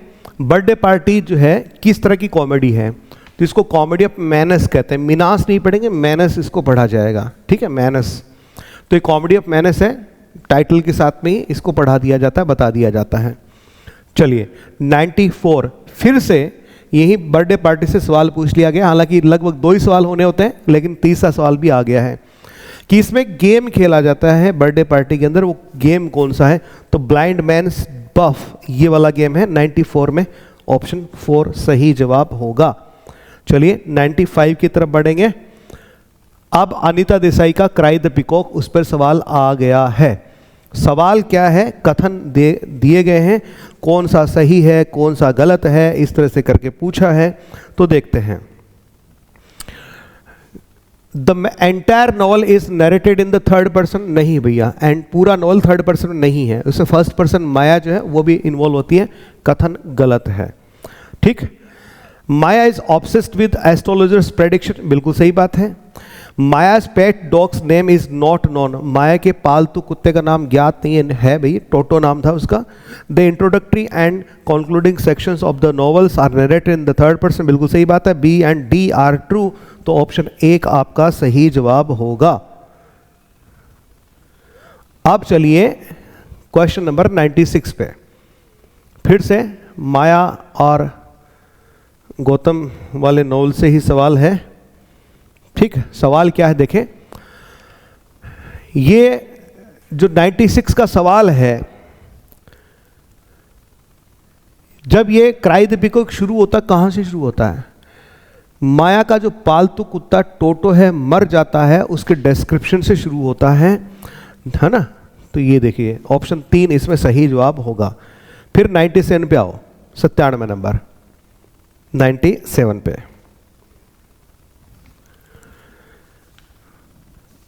कुछ कथन दिए गए क्रियोल और पिजन के बारे में। Creole language are vernacular language, बिल्कुल सही बात है, वर्नाकुलर लैंग्वेज है जिसका ग्रामर वगैरह अवेलेबल होता है। They developed as a result of contact between groups that spoke mutually unintelligible language, नहीं भैया ये गलत है। They developed as a result of contact between groups that spoke mutually intelligible language, बिल्कुल सही बात है। तो विकल्प 3 आपका सही उत्तर होगा 97 में। 98 पे चलो, 98 number 98। Which statement about creole language is true, creole के बारे में कौन सा कथन सत्य है, यह ज्ञात करना है। Creole language are oral always endangered, नहीं। Creole languages are formed only in tropical regions, नहीं। Creole languages have native speakers and are fully developed stable languages, yes. Creole languages have no standardised writing system, no. सही जवाब है option 3 98 के अंदर। अब चलो 99 number पे, ठीक है, ग्रामर के सवाल शुरू हो चुके हैं, ठीक है। The price of gold has touched a new high, सोने की कीमतों ने एक नई ऊंचाई को छुआ है, ए न्यू हाई, 1 नंबर विकल्प सही है। दूसरा सवाल पे चलते हैं। His ideas are difficult, 100 number का सवाल है। बट देखो रिक्त स्थान का क्या दे रखा है, पीपल, पीपल का मतलब काउंटेबल प्लूरल, तो दैफ्यू एफ्यू में से कुछ आएगा, मच नहीं आ सकता, नॉट एनी फिलहाल कॉन्टेक्स्ट के अकॉर्डिंग नहीं आ सकता। दैफ्यू डिफाइंड नहीं है, इसलिए एफ्यू यहां पर सही जवाब होगा। तो his ideas are difficult but a few people understand them, सही जवाब ये होगा। सवाल नंबर 101 पे चलते हैं।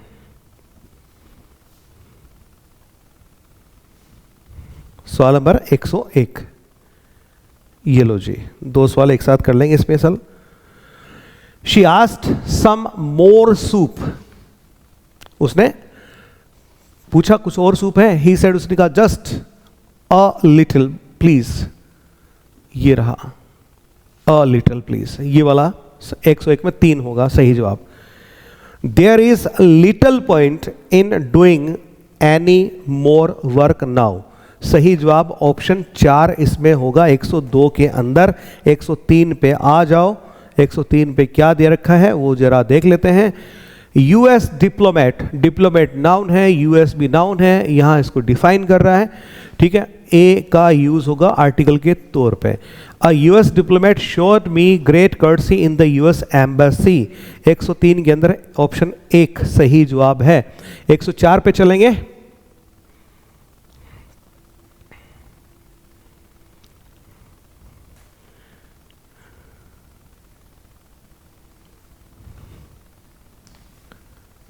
We are having a terrible rains this year। 104 में 1। फिर 105 पे चलो। 105 I would rather she had asked me before borrowing my car। ठीक है। 105 में आपका ऑप्शन 2 सही है। 106 में आओ। If I were a sculptor I would make a sculpture for you। 106 में 3 विकल्प सही होगा। फिर 107 पे चलो। Susan has born him 3 daughters। अब कईयों के दिमाग में आ रहा होगा सर ये क्यों नहीं आया, ठीक है, ये क्यों आया, ये एडजेक्टिव के तौर पे काम में आता है, ये वर्ब के तौर पे काम में आता है, इसलिए नहीं आया, ठीक है। फिर चलो 108 पे। अब 108 पे क्या है वो देखो। He fell asleep while he was studying। 108 में विकल्प 3 सही जवाब होगा, ठीक है। फिलहाल आप आंसर मैच कर लीजिए अगले वीडियो में, जो कि डिटेल्ड वीडियो होगा, ठीक है, और उसमें आप अच्छे से सवाल अपने इसकी एक्सप्लेनेशन जान लीजिएगा, ठीक है। फिर 109 में चलिएगा। You wouldn't have crashed if you had looked where you were going। ये इसका सही उत्तर होगा। 110 पे आओ अब। This paper appears twice weekly. ये अखबार, ये पेपर सप्ताह में 2 बार आता है, तो यहां ऑप्शन 2 सही होगा, अपीयर्स। 110 में। 111 में आओ।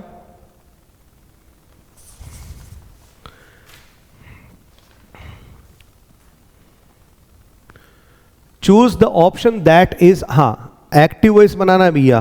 वाक्य क्या दे रखा है, इट वॉज फेल्ट, आगे वाला एज इट इज रहेगा, तो इट वॉज फेल्ट का क्या बनेगा, पहली बात वॉज दे रखा है तो सेकंड फॉर्म आएगी, ठीक है। तो इसके अकॉर्डिंग आपका सही उत्तर होगा वी या they felt that he was the right man for the job. 112 में चलो। 112 नंबर का सवाल ये रहा आपके सामने स्क्रीन पे, ठीक है। The whole nation believed that Vinesh would win, ठीक। पैसिव बनाना है, द होल नेशन बिलीव्ड, केवल इसका बना दो। कॉम्प्लेक्स सेंटेंस का एग्जांपल है, डिटेल्ड डिस्क्रिप्शन आपको डिटेल्ड वीडियो में मिल जाएगा। 112 में ऑप्शन 1 सही होगा। 113 में आओ। और ये कॉम्प्लेक्स सेंटेंस हेडिंग के तहत हमने ये चीज़ें बता रखी है एक्टिव वॉइस पैसिव वॉइस के अंदर। ज़्यादा आपको जानकारी चाहिए तो आप कोर्स में भी आप विजिट कर सकते हैं, देख सकते हैं। कुछ फ्री डेमो वीडियोस भी हमने आपके लिए अवेलेबल करवा रखे हैं। सिर्फ करना आपको इतना है, स्काई एजुकेयर ऐप को डाउनलोड करना है और हमारे कोर्स में विजिट करना है। पसंद आए तो खरीदना भी है। अभी फिलहाल ऑफर भी चल रहे हैं तो उनका भी आप फ़ायदा उठा सकते हैं। फिलहाल पूछा क्या है, इंडायरेक्ट सेंटेंस का एग्जाम्पल पूछा है। तो he said to her will you be there tomorrow, सही जवाब होगा he asked her if she would be there the next day. 113 में 1। अब चलते हैं 114 नंबर की तरफ। 114 में फिर से डायरेक्ट इनडायरेक्ट का ही सवाल पूछा गया है। He said it is time I went to bed, indirect बदलना है, ऑप्शन 4 सही रहेगा। He said that it was time he went to bed, ठीक। 115 पे आ जाओ। ही सैड, फिर से इनडायरेक्ट ही का सवाल है। He said if I had gone to the circus I would have seen the clown, सही जवाब he said that if he had gone to the circus he would have seen the clown. इस सवाल को एक अलग तरीके से भी किया जा सकता है, जो इसका ज़्यादा बेहतर आंसर होता। डिटेल्ड आपको डिटेल्ड एक्सप्रेशन वाले वीडियो में देखने को मिलेगी। 116 पे आ जाओ अब। 116 नंबर, एक ऐसा वाक्य है जिसमें डबल नेगेटिव का प्रयोग हुआ है, ठीक, और करेक्टली प्रयोग हुआ है, ठीक, कैसे? He was not an infrequent visitor, देखो नॉट का प्रयोग हो गया, चलेगा, इनफ्रिक्वेंट नेगेटिव वर्ड है, ठीक है, दो नेगेटिव का प्रॉपरली करेक्टली प्रयोग केवल इसी वाक्य में, बाकी में नहीं है। डोंट के साथ नथिंग नहीं आता, डजंट के साथ नोवेयर नहीं आ सकता, मतलब नो नहीं आ सकता, नोट के साथ नो नहीं आ सकता, हैजंट के साथ नथिंग का नो नहीं आ सकता भाई। तो सही जवाब 116 में दो आपका उत्तर सही होगा। फिर चलते हैं 117 में, 117 नंबर, ठीक, अफर्मेटिव सेंटेंस पूछा है किसका? Nobody was absent. तो इसका मतलब कोई अनुपस्थित नहीं था, यानी सारे उपस्थित थे, तो एवरीबडी वॉज प्रेजेंट। ये ट्रांसफॉर्मेशन का सवाल पूछा है, हालांकि ट्रांसफॉर्मेशन कोई बहुत ज्यादा सवाल तो नहीं पूछे हैं। 118 नंबर के सवाल में आ जाओ। अब सिंपल से हमें कॉम्प्लेक्स सेंटेंस बनाने के लिए कहा गया है। सवाल नंबर 118, अच्छा सवाल दिया है, he has no boots to wear. Simple है, सही जो करेक्ट आंसर होगा वो होगा he has no boots which he can wear. कुछ लोगों ने he has no boots so he cannot wear ऐसा किया होगा, लेकिन उनका उत्तर गलत होगा। क्यों होगा जानने के लिए डिटेल्ड डिस्क्रिप्शन वीडियो में विजिट कीजिएगा, ठीक है। और ज़्यादा जानना है तो ट्रांसफॉर्मेशन और उसमें भी सिंपल कंपाउंड कॉम्प्लेक्स सेंटेंस हमने पढ़ा रखे हैं, आप वहाँ विजिट कर सकते हैं। डेमो वीडियोस भी आपके लिए अवेलेबल है, फिर से आपको बार बार बता रहा हूँ। करना सिर्फ इतना है, स्काई एजुकेयर ऐप को डाउनलोड करना है, ठीक है। चलिए 119 नंबर सवाल पे पहुँचते हैं। सवाल नंबर 119, सिंपल सेंटेंस दे रखा है, उसका कंपाउंड सेंटेंस हमें बनाने के लिए कहा गया है। सिंपल सेंटेंस क्या है? He must work very hard to make up for the lost time. सही जवाब इसका होगा he must work very hard and make up for the lost time. फिर से बात रिपीट करूंगा, डिटेल जाननी है तो डिटेल्ड वीडियो में आइएगा। फिलहाल सही जवाब 119 का यही रहेगा, अंत तक भी यही रहेगा। ये मैं फिर से बता दूं, कहीं आप गलत पढ़ के मत आ जाइएगा, गलती से गलती कर बैठोगे। फिर 120 नंबर का सवाल है, पूछा क्या है? सिंपल सेंटेंस पूछा है, कौन सा है? तो ये रहा, ही सोल्ड हिज ब्रदर्स हॉर्स। 120 में ऑप्शन 1 सही जवाब। अब आपके एजुकेशन, साइकोलॉजी, पेडागोजी, उनके सवाल स्टार्ट हो जाते हैं बड़े सिस्टमेटिक तरीके से। यहाँ एग्जामिनेशन स्कीम को फॉलो किया गया है। मैं आपको एक बात फिर से बता दूं, ये एग्जामिनेशन स्कीम जो है केवल संस्कृत एजुकेशन डिपार्टमेंट में फॉलो करी जा रही है। एग्जामिनेशन स्कीम का मतलब क्या है कि आपके सीनियर सेकेंडरी लेवल से 55 सवाल आएंगे, ग्रेजुएशन लेवल से 55 आएंगे, ठीक है, पीजी लेवल से 10 सवाल आएंगे, ठीक है, आईसीटी, पेडागोजी, एजुकेशन, साइकोलॉजी 30 सवाल आएंगे। ये है आपका अंक विभाजन, अर्थात आपकी एग्जामिनेशन स्कीम, जिसको आरपीएससी की जो स्कूल लेक्चर, जो आपकी स्कूल एजुकेशन डिपार्टमेंट है, उसमें से हटा दिया गया है। बहुत इम्पॉर्टेंट है ये चीज़, और इस पर मैं एक अलग से डिटेल्ड वीडियो लेकर के आऊँगा कि फर्स्ट ग्रेड एग्ज़ाम की तैयारी कैसे करें। यदि आप स्कूल एजुकेशन डिपार्टमेंट से कर रहे हैं तो वहाँ पर डिटेल्ड डिस्क्रिप्शन आपको मिलेगा। खैर, सवाल नंबर 121 पे आते हैं। According to Piaget, during which stage do children develop the ability to perform operations on abstract concept? सीधा सा जवाब है यार, फॉर्मल ऑपरेशनल स्टेज, चौथी स्टेज होती है, ठीक है। 121 में 4, 122 पे चलो।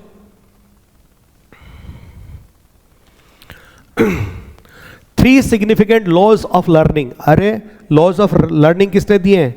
जिसमें 3 मुख्य हैं और कुछ गौण भी सिद्धांत हैं। अरे थॉर्नडाइक ने दिए, E.L. थॉर्नडाइक के दिए हुए हैं, ठीक है। तत्परता का सिद्धांत, ये सब उसी में आता है। 123 में चलते हैं। सवाल क्या पूछा है? लिस्ट दे रखी है, इनको मैच करना है, ठीक है। तो लिस्ट को आप ऐसे मैच करेंगे। पियाजे ने किसकी बात करी है? स्कीमा की बात करी है। स्कीमा नहीं, स्कीमा, समझ गए, सुनने में गलती मत कर देना। फिर ब्रूनर ने किसकी बात करी है? डिस्कवरी लर्निंग की बात करी है। फिर पाउलो ने कंडीशनिंग थ्योरी की बात करी है और थॉर्नडाइक ने बात करी है ट्रायल एंड एरर थ्योरी की बात करी है।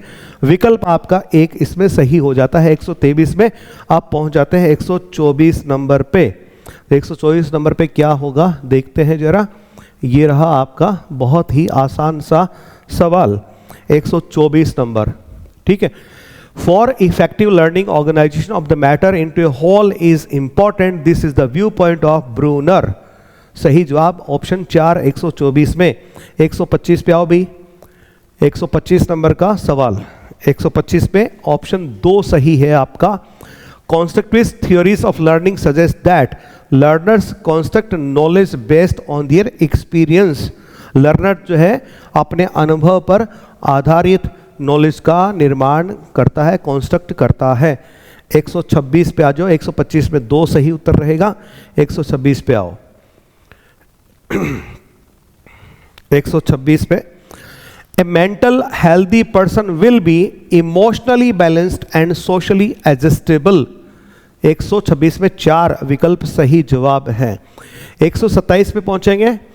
ए child who has been punished by parents for obtaining poor marks in the examination. बच्चे की पिटाई करी माँ बाप ने क्योंकि मार्क्स कम लेके आने लायक। may display the aggressive feeling by unnecessarily beating a street dog. This incidence is the example. अब वो छोरा क्या करता है, गली के कुत्ते को जाकर पीटता है. ये किसका एग्जाम्पल है? डिफेंस मैकेनिज्म पढ़ाते हैं ना यार, डिफेंस मैकेनिज्म अपने पढ़ा है, ठीक है, कोर्स में पढ़ा है, उसमें ये एग्जाम्पल है डिस्प्लेसमेंट का. क्लियर? चलो अब 128 पे आ जाओ. बहुत ही अच्छे सवाल दिए हैं आपकी बार इन्होंने. इस अच्छे का मतलब सरल से नहीं है, अच्छे का मतलब स्तरीय प्रश्न है जो वास्तव में सिलेक्शन देते हैं. ठीक है, इस तरह के सवाल इन्होंने पूछे हैं. 128 नंबर की बात कर रहे हैं. The concept of emotional intelligence was first coined by John Mayer and Peter Salovey. 128 में एक. अब 129 पे आ जाओ. क्या पूछा गया है? लंबा चौड़ा सा सवाल दिख रहा है, राक्षस नुमा. देखते हैं क्या पूछा है. A high emotionally intelligent student will have a good relationship with. एक इमोशनली इंटेलिजेंट स्टूडेंट होगा, उसका अच्छा रिलेशन होगा किसके साथ? ठीक है, फैमिली के साथ होगा, टीचर के साथ होगा, पीयर ग्रुप यानी सह जो बराबर उम्र के, हम उम्र के बच्चे हैं उनके साथ होगा, सबके साथ होगा. सही जवाब है ए, बी एंड सी जिसमें दे रखा है, यानी option 4.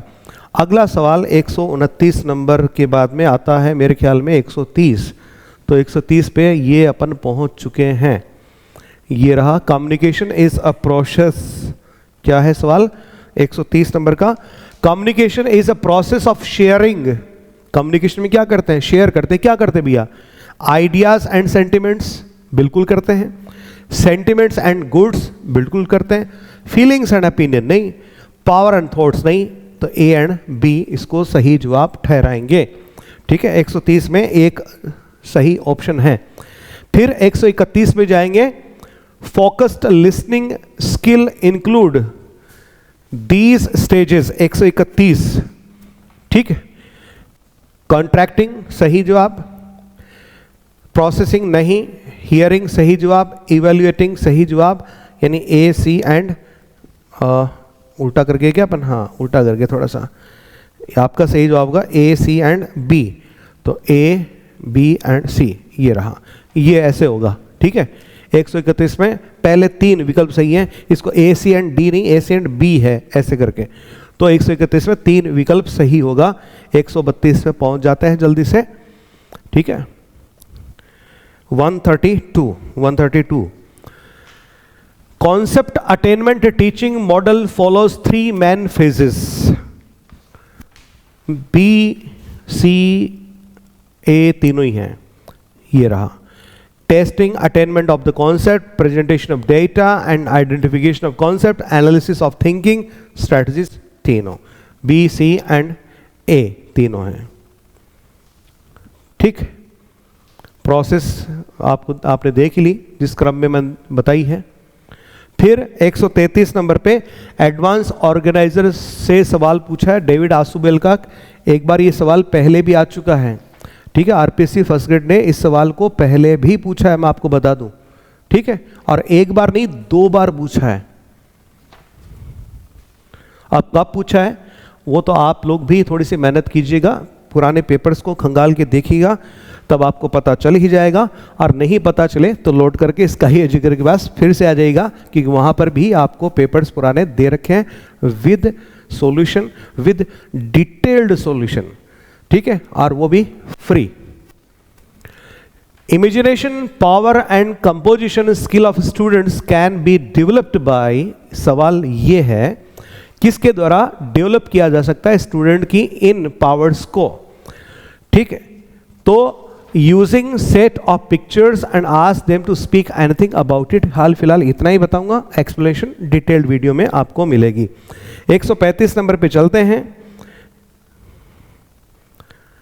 While preparing a teaching learning material, a teacher must consider its usefulness, simplicity and cost, accuracy, ठीक है, इन सब चीजों की उसे क्या रखनी चाहिए, जानकारी रखनी चाहिए, ठीक है, और मेंटल लेवल ऑफ स्टूडेंट्स, बिल्कुल A B C and D सभी का इनको ख्याल रखना चाहिए। अब 135 के बाद 136 पे आ जाते हैं जी।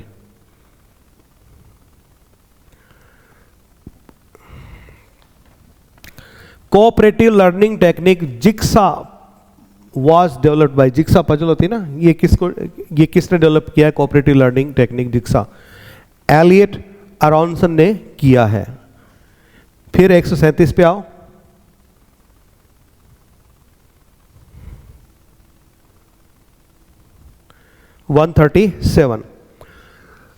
Which of the following is a key characteristic of cooperative learning? इसकी मुख्य विशेषता पूछी है। Students work together to achieve a common goal. अरे नाम से पता चल रहा है कोऑपरेटिव, आपस में सहयोग करते हुए, तो ये तो कह रहा है स्टूडेंट वर्क टुगेदर, आपस में मिलकर काम करना, इन कोऑपरेशन दिख रहा है, तो ये सही जवाब है। 138 पे आ जाते हैं। कई बार मुझे लगता है एग्जामिनर चाहता है कि बच्चे का एक भी सवाल गलत नहीं होना चाहिए, इसलिए ऐसे सवाल डाल देता है ना। खैर बच्चा भी समझदार होना चाहिए ना। 138 का सवाल, इंफॉर्मेशन एंड कम्युनिकेशन टेक्नोलॉजी अर्थात आईसीटी सपोर्ट्स, किसको सपोर्ट करते हैं? सेल्फ डायरेक्टेड लर्निंग को सपोर्ट करते हैं, ठीक है, सेल्फ डायरेक्टेड लर्निंग को। फिर 139 पे आ जाओ, 139 पे। Which approach is highlighted as ineffective way of computer based learning? 139, तो इसमें है इंटरेक्टिव लर्नर सेंट्रिक प्रोग्राम्स, ठीक। फिर 140 पे आओ। LCD स्टैंड्स फॉर, ये तो भैया बहुत ही आसान सा सवाल पूछ लिया।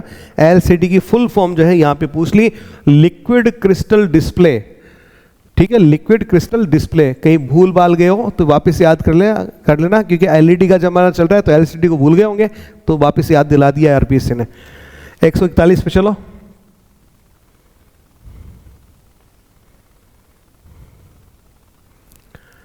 System approach focuses on, system approach focus करता है किस पर? तो भैया ये फोकस करता है learner and teacher, content, instruction strategies and class environment, evolution technique, सब पर करता है। A, B, C and D पर सब पर करता है। 142 पे आ जाओ। 142 ये रहा। 142 ये रहा। सवाल कुछ बड़ा है, पूरी स्क्रीन को अपने दायरे में ले लिया है। 142, Which one of the following statement is incorrect in the context of system approach? System approach के संदर्भ में कौन सा कथन गलत है? सवाल ये पूछा है। तो the system approach considers the system of education as a part, ये कथन गलत है। फिर 143 पे चलते हैं। 143 पे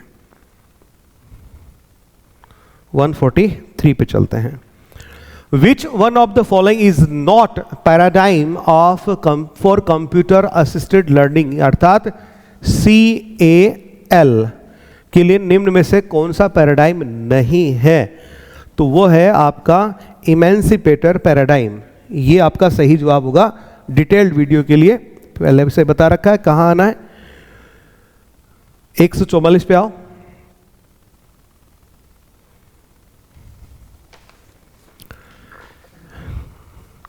थ्रू कंप्यूटर एडेड इंस्ट्रक्शन यानी CAI स्टूडेंट्स गेट, स्टूडेंट्स को क्या मिलता है?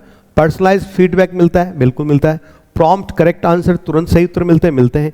इमीडिएट फीडबैक भी मिलता है, मिलते हैं, यानी ऑल ऑफ दीज। तो ऑप्शन सॉरी 1 2 3 नहीं बल्कि ऑप्शन 4 आपका सही उत्तर होगा।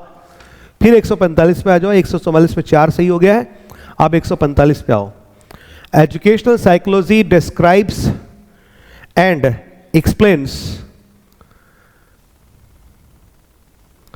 The learning experiences of the individual from birth through old age. ये डेफिनेशन किसकी है? क्रो एंड क्रो भैया की है, दोनों कौवों की है। 146 में क्वेश्चन थोड़ा बड़ा है, इसको थोड़ा सा मैं छोटा करने की कोशिश कर रहा हूं। खैर, सवाल क्या है वो पहले देख लेते हैं, विकल्प तो बाद में भी देख ली जाएंगे। 146 नंबर में educational psychology deals with, educational psychology का संबंध किससे है? ठीक है, तो लर्नर से है, लर्निंग प्रोसेस से है, इवोल्यूशन ऑफ लर्निंग परफॉर्मेंस है, बिल्कुल है। Learner, learning process, learning situation, बिल्कुल है।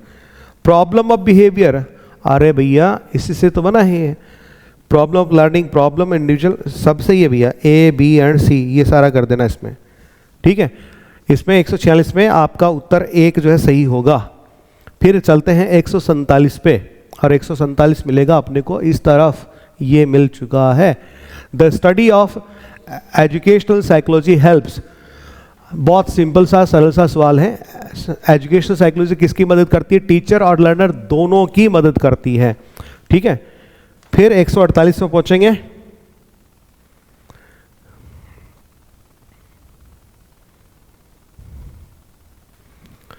रैपिड इंक्रीज, रैपिड यानी तेज गति से, इंक्रीज यानी बढ़ोतरी होती है इन द वेट एंड वजन में, एंड हाइट यानी ऊंचाई में, of the child occurs between the period of, अर्थात किस आयु में किसी बालक या बालिका के वजन और उसकी लंबाई में तेज गति से वृद्धि होती है। सही जवाब है 12 से 14 वर्ष की आयु में, जिसको प्री एडोलसेंस एज कहा जाता है। मतलब एडोलसेंस का प्रारंभिक काल है ये, उसमें होता है। क्वेश्चन नंबर 149 पे पहुंच चुके हैं। According to Erikson's psychological development theory, a major event occur during adolescence is, तो सही जवाब है इंडिपेंडेंस, अर्थात आज़ादी। हमको चाहिए आज़ादी, ठीक है, ये वाली फेज है ये। अब अंतिम सवाल है पेपर का। Kohlberg has divided moral development into, ठीक है, तो कितने भागों में बांट दिया उन्होंने? 3 भागों में बांट दिया है। क्लियर? अब हमने यहां पर आपको पूरी आंसर की जो है वो हमने आपको दे दी। हालांकि पेपर जो है हमें काफ़ी लेट मिला, और अब आप कल्पना नहीं कर सकते हम रात को कितनी बजे आपके लिए यहाँ खड़े हैं, ठीक है। लगभग रात के मेरे ख्याल में रात के 2 बज चुके हैं, ठीक, और इस वक्त हम आपके सामने यहाँ पर खड़े हैं। क्लियर? तो पेपर में खैर थोड़ा लेट मिला, थोड़ा क्या काफ़ी लेट मिला, क्योंकि सेकंड बारी में पेपर था, तो बच्चे जो हैं पेपर छूटते से ही, सेकंड बारी का मतलब 5:30 पेपर छूटा है, कोई जयपुर है, कोई अजमेर है, कोई कहाँ है, ठीक है, इधर उधर भाग रहे हैं, कोई प्राइवेट व्हीकल लेके भाग रहा है, कोई बसों में, ट्रेन में, तो पेपर बेचारे कहाँ से भेज पाएंगे। तो हमें लगभग रात को 10:30 पौने 11 बजे पेपर मिला है। उसके बाद में हमने तय किया कि चलो अभी आपके लिए हम मेहनत ज़रूर करेंगे, और जल्द से जल्द हम ये पेपर सॉल्यूशन करके आपके लिए वीडियो लेकर के आते हैं। तो सबसे पहले हमने तुरंत में, ठीक है, और बहुत अच्छे से हमने पूरी टीम ने मिलकर के काम किया और ये आंसर की जो है हम आपके लिए लेकर के आए। इसको फटाफट आंसर की आप कह सकते हैं। डिटेल्ड वीडियो आगे आपको मिलेगा और जैसा कि मैंने आपको बताया अभी काफ़ी अच्छे ऑफर्स जो हैं हमारे ऐप के ऊपर आप लोगों के लिए चल रहे हैं और आप उन ऑफर्स का लाभ उठाइए। एक बार हमारे आप चैनल पे विजिट कीजिए, हमारे ऐप को डाउनलोड कीजिए। ऐप का नाम है स्काई एजुकेयर ऐप, जो 8 लाख से ज़्यादा विद्यार्थियों की पसंद बन चुका है। ठीक है, और मैं आपसे वादा करता हूँ इंग्लिश का वहाँ पर आपको बहुत ही शानदार कोर्स जो है मिलेगा और बहुत सारे विद्यार्थियों ने इसका फ़ायदा उठाया है। बहुत सारे विद्यार्थी पहले से चयनित हो चुके हैं। ठीक है, और आप भी इसका फ़ायदा उठाइए और बहुत कम पैसे में। और स्पेशली डिज़ाइन किया है हमने फर्स्ट ग्रेड का, सेकंड ग्रेड का, रीट का, थर्ड ग्रेड का, सबका कोर्सेज हमने आपके लिए स्पेशल डिज़ाइन किया है, आपके लिए मतलब ऑनलाइन व्यूवर्स के लिए। ठीक है, एक अलग ही तरह से हमने इसको डिज़ाइन किया है। आप पढ़ेंगे तो आपको पता चल जाएगा कि औरों से बिल्कुल अलग हट करके है। सारा कंटेंट हम आपको वहाँ पर डिलीवर करते हैं। ऐसा कोई पोर्शन नहीं है जो वहाँ पर कंप्लीट नहीं किया गया हो। सारी चीज़ें आपको वहाँ पे मिलेगी। ठीक है, सारे लगभग सवाल जो हैं आपको यूँ फील होगा कि जो सर ने क्लास में पढ़ाए हैं वही से सवाल आ रहे हैं। खैर, डिटेल्ड वीडियो में आप लोगों से फिर से मुलाकात होगी। आपको एक काम जरूर करना है, आंसर की मैच कर ली तो आप मुझे 2 प्रश्नों के उत्तर जरूर देंगे। पहला कि आपने कितने प्रश्न अटेम्प्ट किए हैं। ठीक है, दूसरा आपके कितने प्रश्न इस आंसर की के अकॉर्डिंग सही हो रहे हैं, ताकि हम एक व्यापक सर्वे जो है उसको अंजाम दे सकें और फिर कट ऑफ जो है वो भी हम आपको एक एक्सपेक्टेड कट ऑफ जो है हम आपको बता सकें। ठीक है, तो मिलते हैं फिर से आप लोगों से। चलिए, थैंक यू।